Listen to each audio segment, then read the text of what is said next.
This is Wendy Daniels with Revolutionary PE, and these are track and field events. This is noodle hockey. So if you notice, we would have 3 players, sometimes 4, depending on how big the class is. And they would be lined up on this sideline, and the blue team is scoring at that goal. And then the green team would be lined up on this side waiting, and they're scoring at that goal. So they would rotate in 3 to 4 at a time to play. You cannot kick the ball or use your hands. You have to use your noodle to hit it. So to start, we start in the middle, and we go 1, 2, 3, and then we go and we're fighting, and then we try to get around, and then, oh, I score. She let me win, so I look good for you. All right, then we bring it back to the center. We would reset. I would go back to my line to sit down. She would go back to her line to sit down with her group of 3, and the next 3 to 4 players would play. On scooter basketball, we have 5 on each team, and then we will rotate them in. The basket over here is the purple basket. On this side is the red basket. So players would get on their scooter. So when the balls drop, whoever gets it first would have to pass to their other team. So I have to pass to at least 3 other players. I don't dribble. She can't slap it out of my hands or pull it away. And we would go to my station over here, and I would try to shoot to make a purple basket. But now the ball goes to red team. And then we would go down, but she has to pass to at least 3 other players on her team. It might be faster to go backwards, and I can't slap it or grab it from her, but if she was going to go to pass to someone, I could steal it. So, if I stole it, then the ball would go that way. And I have to pass still to 3 other players. If she got all the way down there, she would shoot. Do you think she could go inside the cones? No, the cones mean danger, right? It also gets you too close to the basket and you can't really make the shot. So then when we say clean up, you would go put your scooters back on the line, and you would go back to your sideline. And then the next 5 players from your class would play. It's called turtle car wash. So we have a player that is on the turtle scooter. To go fast, they have to move their arms and swivel, and I wait my turn in line. While teachers are squirting us with squirt guns and bubbles to make it a car wash. It's a lot of fun. They go in between the cones. When they get to the end, they turn and they can come straight back. So they're trying to avoid from getting wet, but that's actually the best part. So today we're just practicing how to use the scooter. See how she has to swivel her arms and her hips to go faster.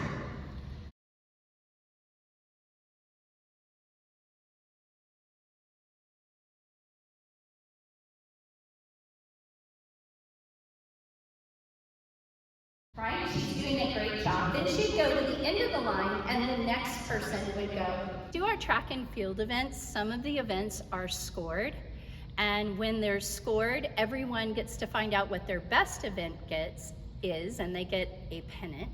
And then when in each grade level, if you maxed out and had the highest score on the most events, you win the golden shoe to hang outside your door for the rest of the year.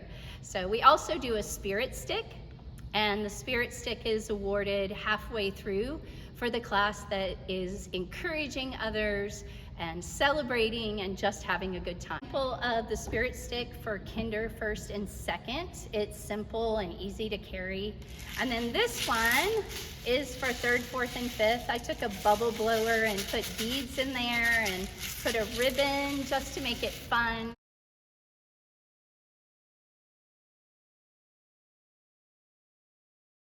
In noodle jousting, you have 2 participants on the beam. They cannot hit each other in the head. They're trying to either knock the noodle out of the other person's hand or have the other person lose their balance. And you can use a timer for those that have good balance and are taking too long. They can only hold it with one hand. If they both come off the beam at the same time, there would be no point. So at this point, no point. Next person in line. And then they get on the beam and that person goes to the end of their line and sits down. So they come to the front. If someone leans into it for them to intentionally, go ahead guys, hit their head, then you can say that isn't right, but we're just trying to avoid someone from smacking the other person in the head. So so red gets the point, and then it would go to the next person. It is called rescue. So you have all your people on the sinking ship, and on this side of the gym, or the side of the track when it's track and field, is our lone person on the island who is going to rescue people. So you start your timer, ready, set, go, and she races across to rescue one person. They grab, hold, they have to turn the same direction, and they have to race back, goes back for someone to rescue. And then they grab the two and run back, and they get behind the cone. So he goes back. And now that person goes back to rescue the last person on the ship. And then they're rescued, and they go back. So Bella's going to rescue me.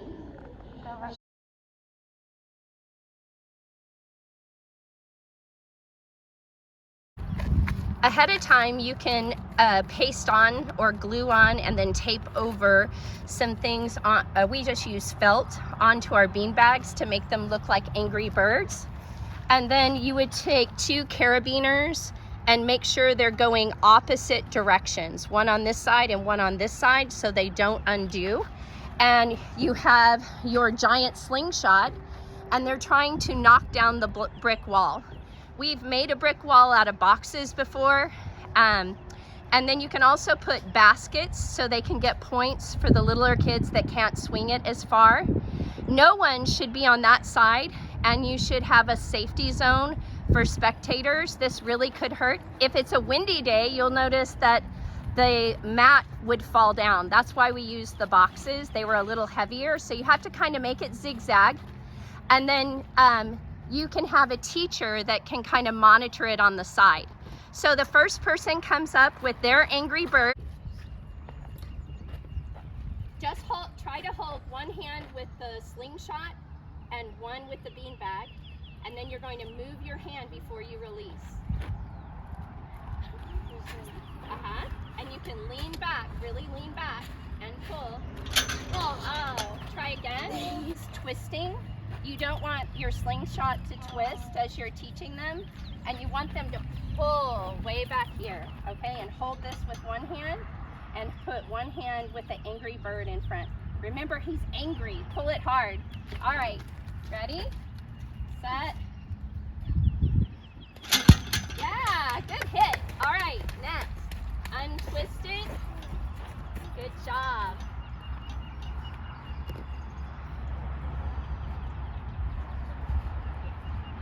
And don't be afraid to really pull back. Remember, if you go too low, it's going to go over the wall. So you kind of want to go straight, just like you did. That was a good hit. Good.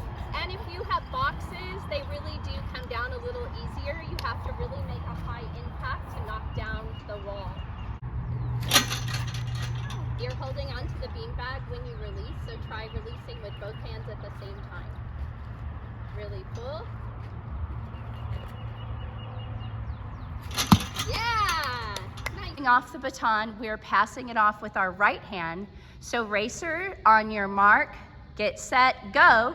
The person with the baton runs. He has his right hand out, passes it off, runs down to the right here, passes it off. We're trying not to drop the baton and have the fastest time. All right, and then they sit down when everyone's had a turn. So she sits down. This tells us that the race is over. And then what we could do is try the race again to see if they can beat their time and go faster. At the hurdle station, they line up behind the cone.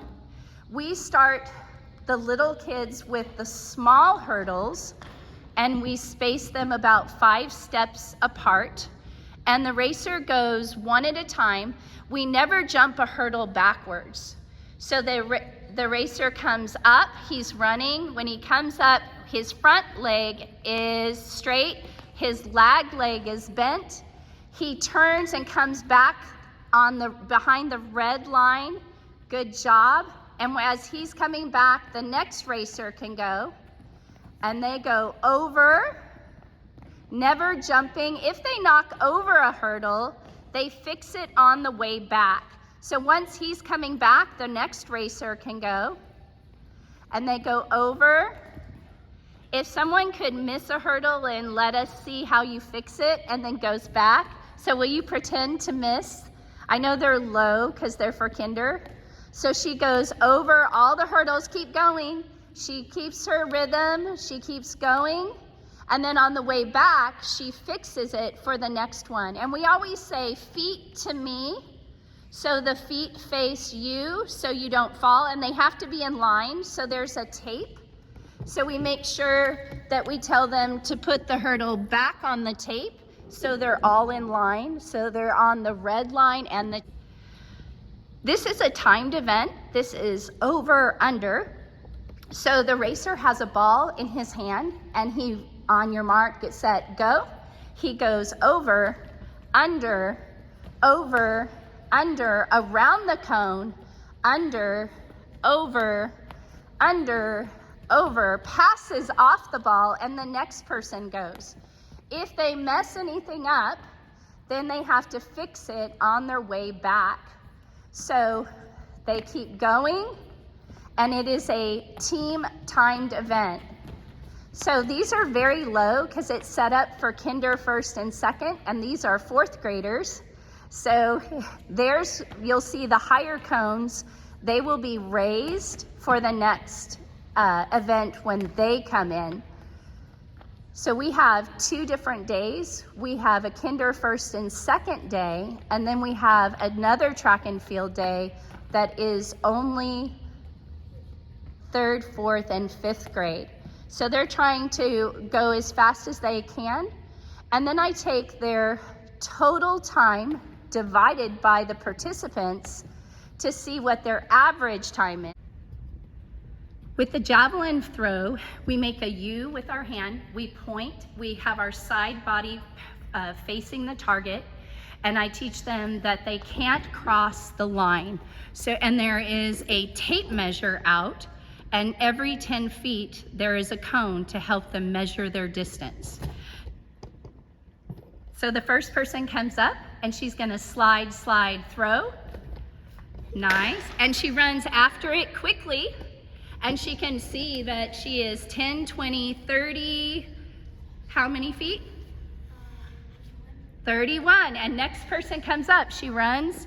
Because these are heavy duty plastic, we do not want 2 people going at the same time where someone could be injured. Ready? Slide, throw. And you wanna kind of make sure the tip is a lot like a rocket going through the air. Good job, run it back to the next person. So now our next person's up, they're cupping their hands, they're pointing the tip up in the air like a rocket, and slide, throw. All right, and go run after it real quickly, get it to the... At this station, we are doing Connect 4. So the whole team plays. They're split half and half on one side and half on the other, playing against each other. They get 2 shots. So what happens is they both can shoot at the same time.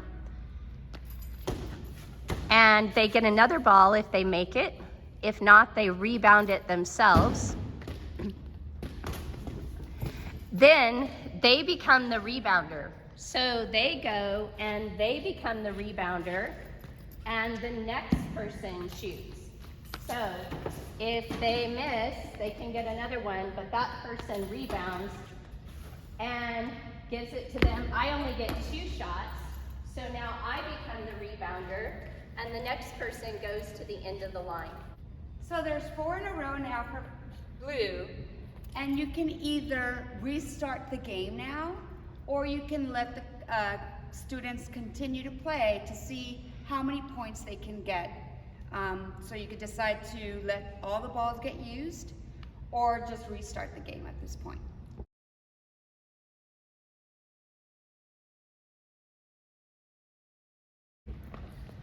On the obstacle course, the first person goes, and they're going to go through the rings,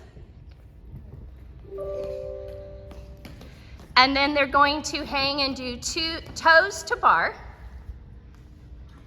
and then get on the balance beam. As soon as they're on the balance beam, the next person can go. And when they're looking at the end of the beam, not going too fast where they'd hurt themselves, they climb the net, they swing their leg over to sit on top, and then they come down backwards to practice climbing things that are larger. 2 people can climb at a time, and then they go up the wall and try to tag the wall and then climb down. Coach, can you? And next person. This is called team cornhole. So everybody only gets to throw 1 beanbag at their target. So they're all throwing at the red target.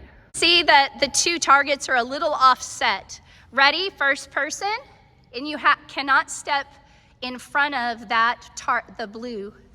Ready? Good, and go to the end of the line. Next person. We would put a weight behind the target so it can't slide away on the gym floor. All right, next person. All right. We're looking to get onto the target for 1 point. Go through, 1 point. Get through the hole for 3. Everyone move to the other side. Get your beanbag.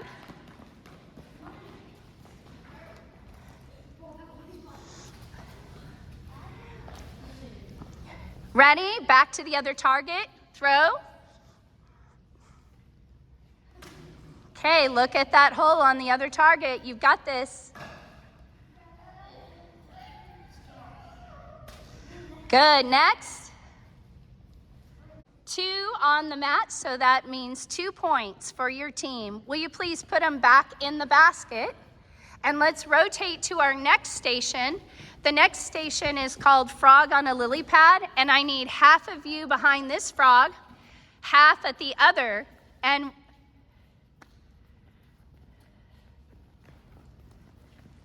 so you'll notice that you have 2 bases separated apart, and the goal is to get the frog to stay on the lily pad. So the first person goes, they run, they drop the frog, and 1 point. Next person runs, drops.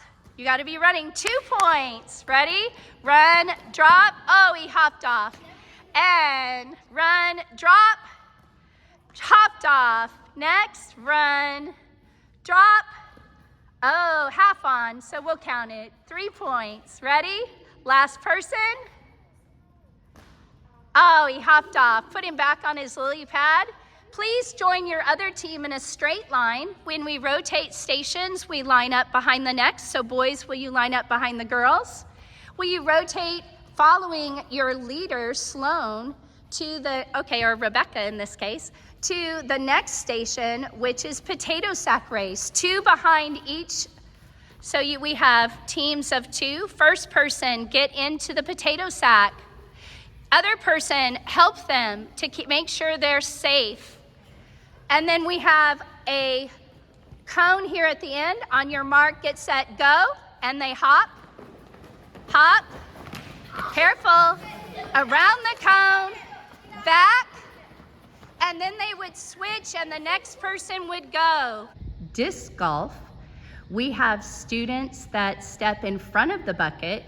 Their side body faces the target, just like we learned in class. They pull the disc across their body, and then they release it, kind of like it's sliding across the table, and they're aiming at the net. And then they go to the end of the line. Ready, go. The whole team shoots, so close. Next person shoots. Once everyone's shot, they can go get their disc and bring it back. You could give them a practice run like I did, and now this next time it will count.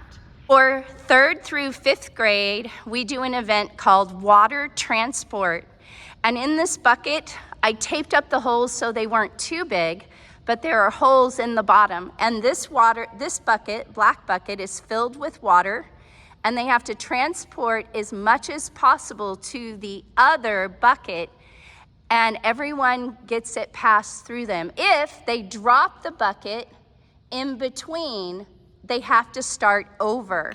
Ready, on your mark, get set, go. So they fill it up with water, and we transport over.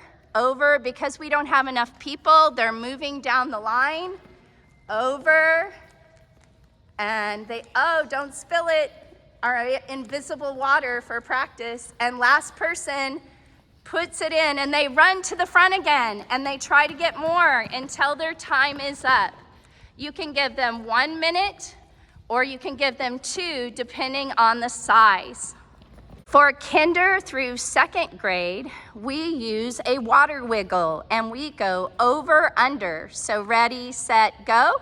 We go over, under, over, under, over, under. Now if someone drops it, can you drop it and show us?